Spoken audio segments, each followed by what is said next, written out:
എല്ലാവർക്കും എല്ലാ കാലത്തേക്കും നമ്മളെ ആവശ്യമില്ല.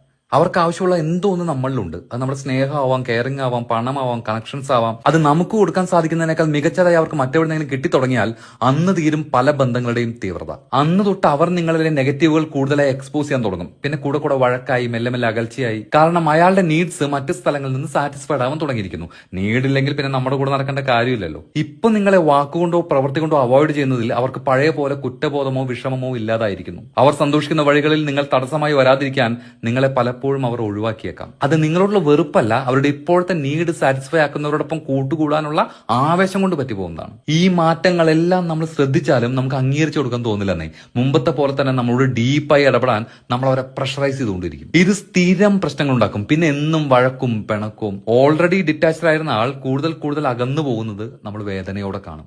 എല്ലാവർക്കും എല്ലാ കാലത്തേക്കും നമ്മളെ ആവശ്യമില്ലെന്നേ. അവരതിന്റെ സൂചന കാണിച്ചു തുടങ്ങുമ്പോൾ തിരിച്ചു കിട്ടില്ലെന്ന് തോന്നി തുടങ്ങിയ അകലാൻ അനുവദിക്കുക. ഇപ്പൊ അകൽച്ചയല്ലേ ഉള്ളൂ. പിടിച്ചു വെക്കാൻ ശ്രമിക്കും തോറും ഈ അകൽച്ച വെറുപ്പാവാം. നിങ്ങളിൽ നിന്നുള്ളതിനേക്കാൾ സന്തോഷവും വൈബും കിട്ടുന്ന, നിങ്ങളെക്കാൾ നല്ലതെന്ന് അവർക്ക് തോന്നുന്നിടത്തേക്കല്ലേ അവരിപ്പോ പോയത്. നമുക്ക് അവരെ ഇഷ്ടമാണ്. അവര് സന്തോഷിക്കുന്നത് കാണാനും നമുക്ക് ഇഷ്ടമല്ലേ. വിട്ടുകൊടുക്കുക. നമുക്കറിയാലോ നമ്മളെക്കാൾ നന്നായി അവരെ സ്നേഹിക്കാൻ വേറെ ആർക്കും കഴിയില്ലെന്ന്.